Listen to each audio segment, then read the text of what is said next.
Hi, this is Natalie Hoffman of FlyingFreeNow.com, and you're listening to the Flying Free Podcast, a support resource for women of faith looking for hope and healing from hidden emotional and spiritual abuse.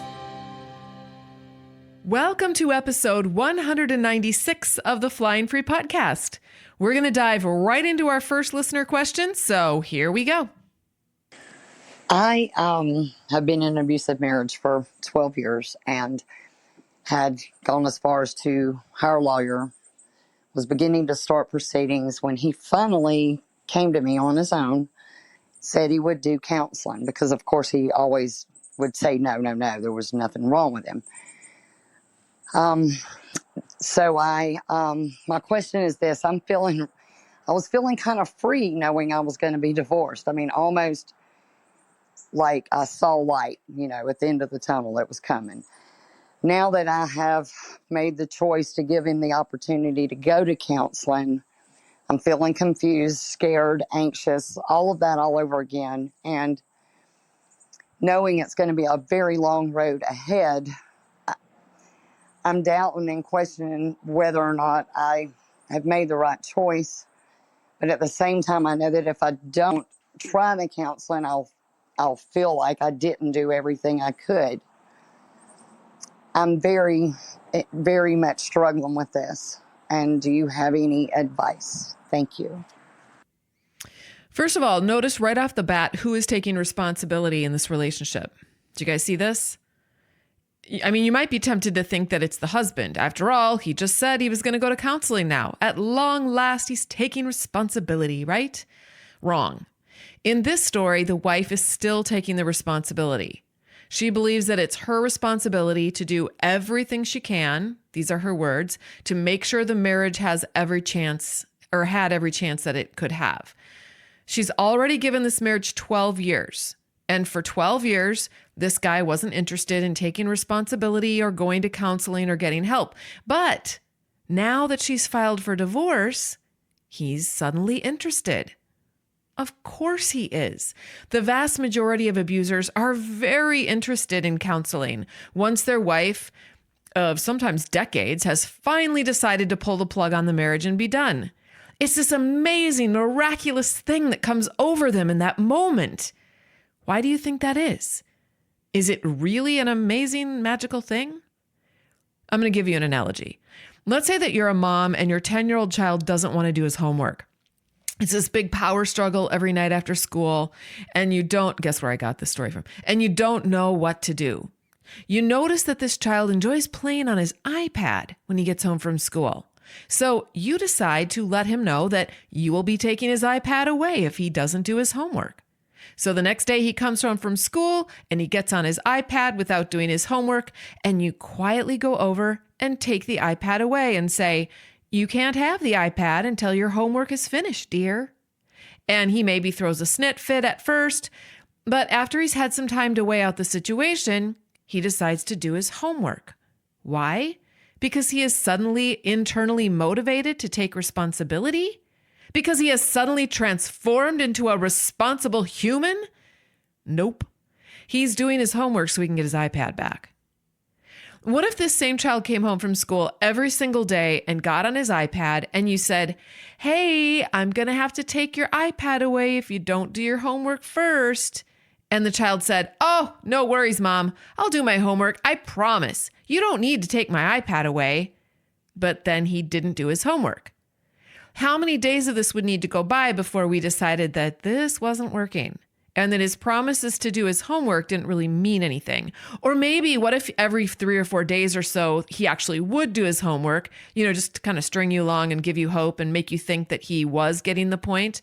But then most of the time he just said he would so that he could keep playing on the iPad. Yeah, this is similar to what we're dealing with when it comes to our abusive husband. He is losing his iPad. That's you.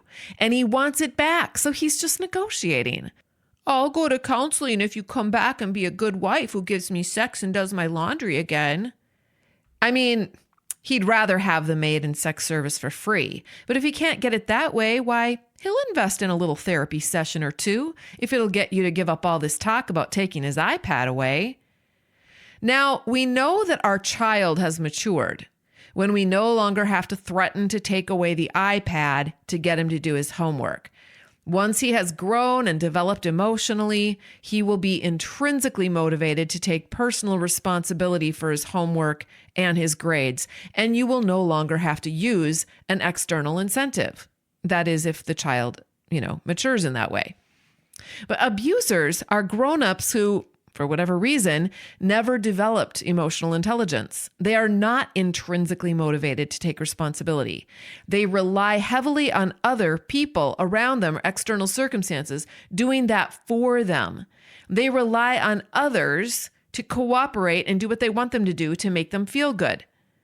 And of course, nobody can actually do that successfully 100% of the time for anybody else, including a spouse. So then what abusers do is they just can abuse their partner in order to force them to be the person that the abuser wants them to be. Now, if the victim is also relying on others to make her feel good, then she will believe that the best way to do that is not to abuse people, but to do whatever everyone else tells her to do.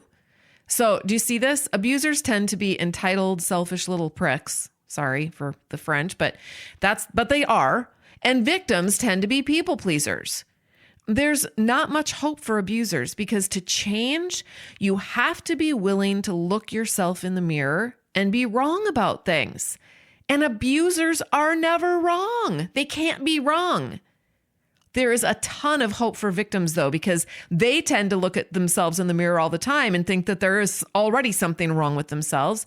And this actually ends up working in their favor by giving them the insight that they eventually need to change.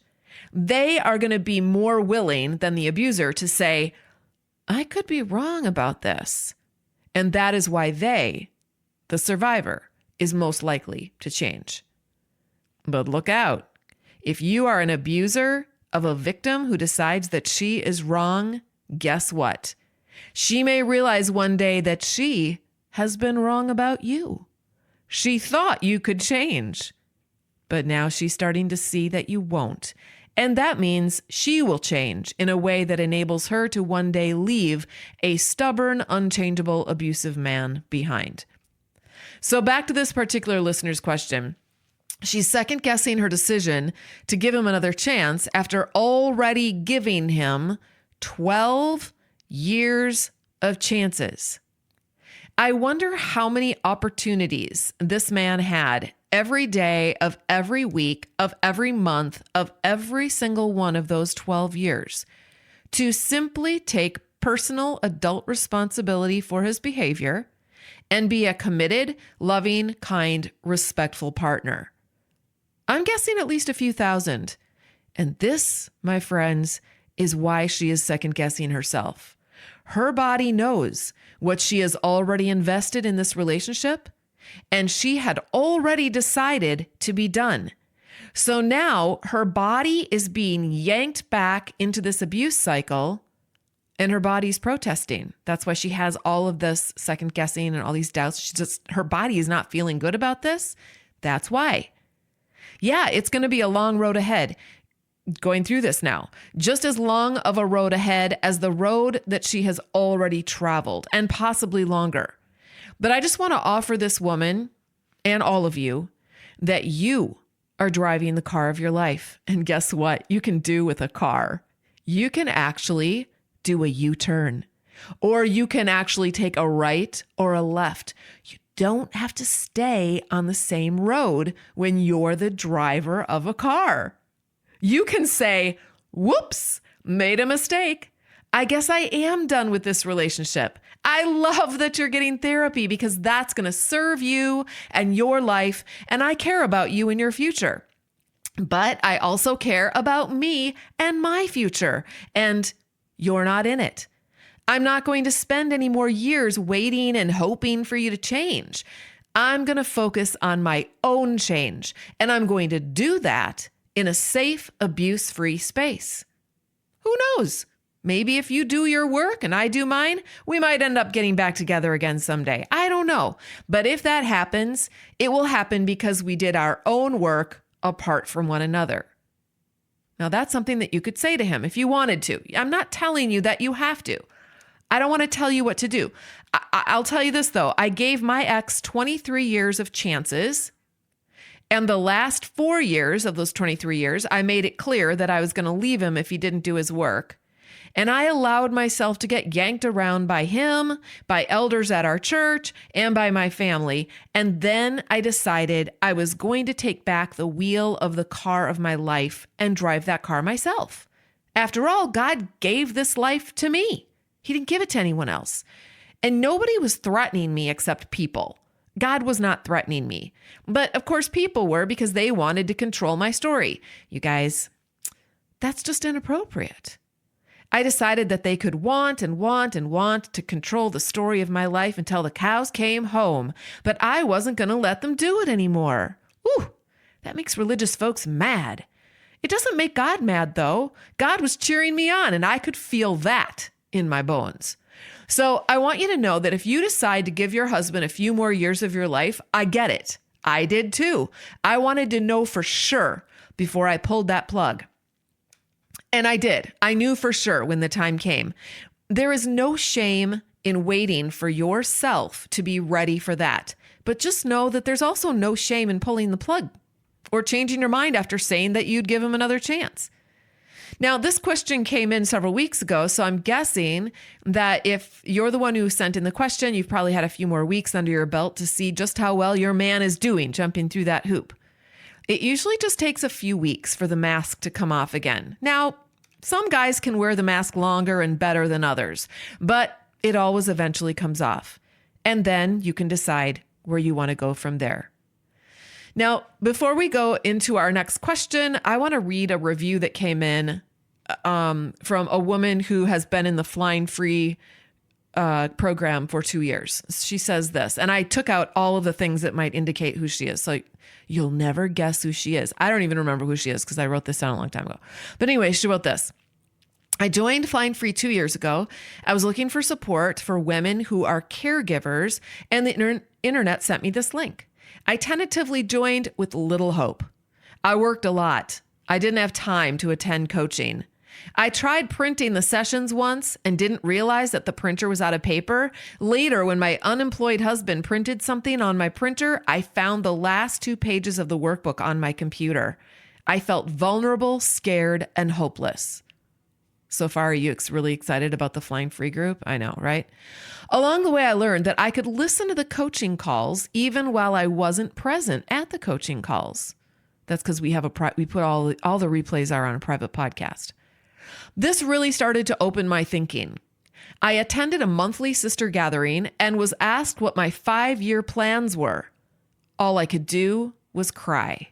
I couldn't plan for 5 years. I was just hoping a truck would run over me to end my grief and hopelessness. You see, the marriage had been dysfunctional from day one, while we were dating even. I had tried to end it multiple times before we married, but he always convinced me that I was wrong. I had misinterpreted what he said. He hadn't meant to hurt me. The conversations took hours. He repeated himself ad nauseum. Later, when we were married, if I repeated myself even once, he would tell me I was nagging. He was emotionally abusive to our children. He was controlling. He raged. What he didn't do was look at porn or have an affair. I thought those were my only tickets out, so I despaired. Then he stopped working. He asked for 2 years, which I willingly gave. We had the money. 2 turned into 20. All our savings were gone. All our retirement was gone. He was always having some medical crisis, which meant he could never get a job. So I worked and worked and worked. I grew more and more hopeless until I found Flying Free. The coaching, as I mentioned, started changing my thinking. I started running models. I took notes on the lessons in my journal, which I kept with me at work. I would go in earlier than I was allowed to sit in a dark parking lot and listen to lessons, coaching, or podcasts, and my thinking changed.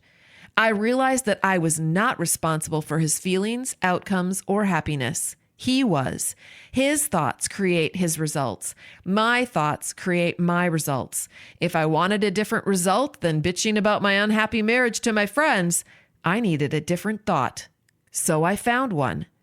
After 16 months, I had a plan. I had spoken to a counselor a couple of times. I met with 3 divorce attorneys, and I chose one. I got an apartment, a credit card in my own name, and a second job that I had been working for a year created a small nest egg to launch my new life. Notice how first of all, it started with her changing her thoughts, right? Actually, first of all, it started with her giving this program a chance.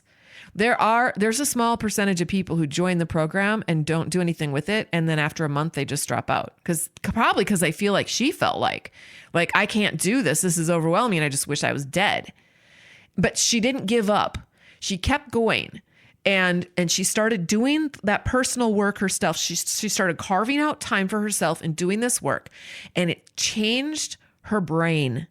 And when her brain changed, that's when she started thinking more creatively and got curious about what she could do to get herself out. That's when she started taking action and doing the things that created a completely different result for her life. All right. This is not an isolated testimony, by the way. This is the norm for people who go through Flying Free. This is what the vast majority of people, the results that they're getting, who are actually coming in and doing this work. Okay. And not everyone is doing it quick. Well, this person took 2 years. Okay. So I'm not saying that everyone has to come in and do this right away but there are some people who come in and they just 3 months later, they're like, I'm ready. I can't even believe this. I can't believe how I've grown and changed just in 3 months. But it doesn't really matter. The time that it takes doesn't really matter. What the point is that you're actually moving forward in some way. All right. Even a snail moving still moves. That's all it takes. Just putting one foot in front of the other. Anyways, she ends by saying, in January, I told him I was done. I left that night for my own apartment, which I had furnished with a coffee pot, cream, and an air mattress. And I moved out that weekend. My divorce was final this past spring. I got a new job that is remote so I can leave the expensive area I used to live in. And I've put in an offer on a small house. So I thought that was, I was really excited when I read that. And I thought, that's a testimony that I would like to read for the podcast. I hear stories like this all the time. I actually have a file with literally hundreds of testimonies, and I just have a handful of them up on the website. And then once in a while I'll share one here, but that's the norm. And I'd love to have any of you, if you are ready for this, I'd love to have you join us. All you have to do is go to joinflyingfree.com.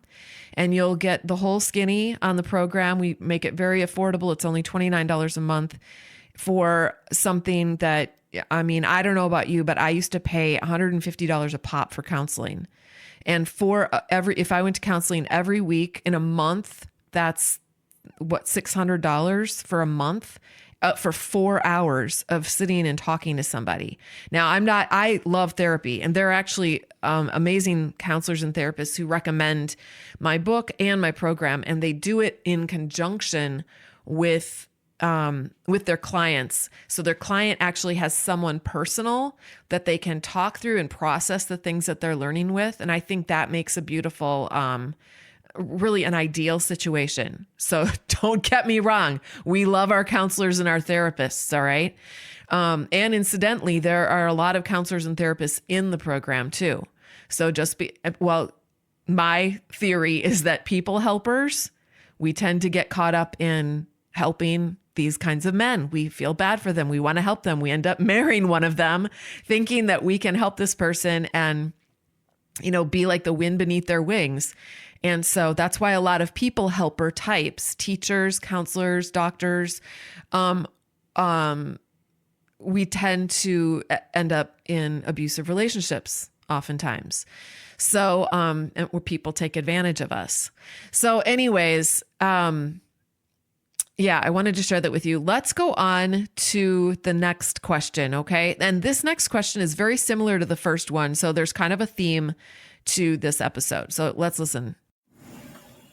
Hi there. I just listened to this podcast. Thank you so much for it. There's a lot that I'm trying to navigate and understand, and I can relate so much to this message of trying to fix my husband, trying to provide resources for him, basically giving him an ultimatum. If we don't go to counseling, then we're done.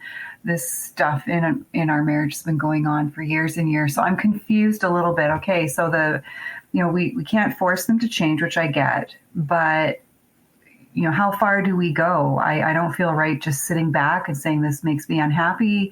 These behaviors, if I don't suggest counseling, if I don't suggest resources, I just feel like, I don't know what I feel like, but I don't really know what to do. Like, how do I get the message across that if this continues, I'm done?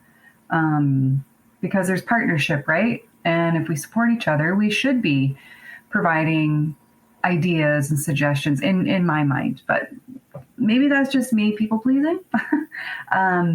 Anyway, I'd love some feedback. So the question on the surface is, how do I get this message across that if this continues, I can't do this marriage anymore? But I think the question under that is this part of her inside that's asking, how do I get my husband to change so this no longer continues and then I can stay in the marriage and we don't have to end this whole thing?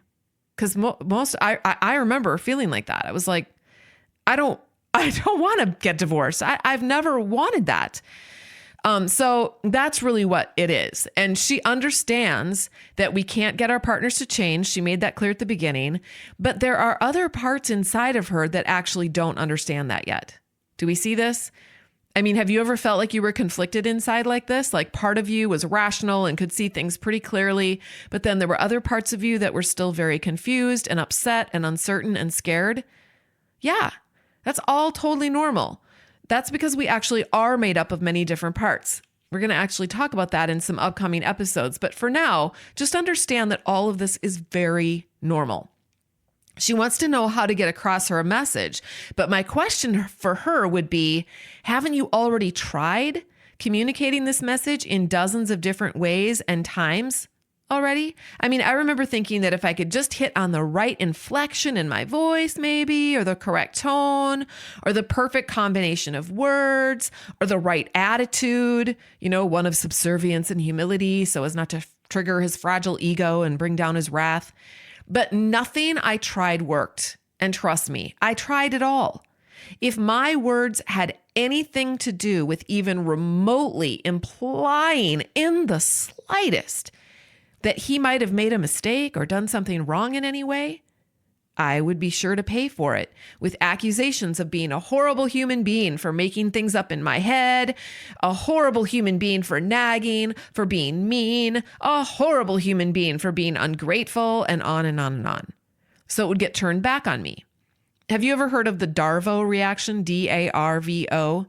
If you try to give feedback to an abuser, they will Darvo you. So the D stands for deny, they'll deny it. The A stands for attack, they'll attack you. And then the RVO stands for reverse victim and offender. That just means that we're going to put the victim in the offender role and we're going to put the offender in the victim role. So in other words, you will become the abuser and they will play the role of the victim. This is crazy making at its best. And this was the story of my life. I mean, I should have just called myself Natalie Darvo. If I had known what Darvo was, I would have, but I didn't find that out until after I was divorced. So now you all have a leg up on me. So back to getting our message across. You've already done that. I'm going to just assume. Pretty sure. But it takes two people to communicate effectively.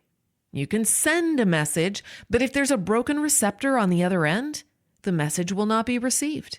It will not get across. And there isn't anything you can do about that. So my suggestion is that you take responsibility for your part of the communication effort, send your message, provide your ideas and suggestions, and then be done with it. If he responds and changes, amazing. Marriage saved and crisis averted. If he doesn't, then at least you know you did your part. But I know what you're terrified will happen, okay? And that's that he will be who he is. And he won't change. You are afraid that you married a duck because your man can only quack. You thought you married a cat, but he only quacks. And you don't want to admit that he's quacking because he's a duck. We're sort of holding out hope that he might be able to learn how to meow if we teach him in just the right way. Maybe it's our fault he quacks. But I promise you, it's not. That's just who he is. And the sooner we accept that, the sooner we can then make a decision based on that reality instead of based on magical thinking. Probably not the answer you were looking for. And it's true that there are rare exceptions to what I'm saying. So rare that I'm confident in saying these things over and over and over again. And I do.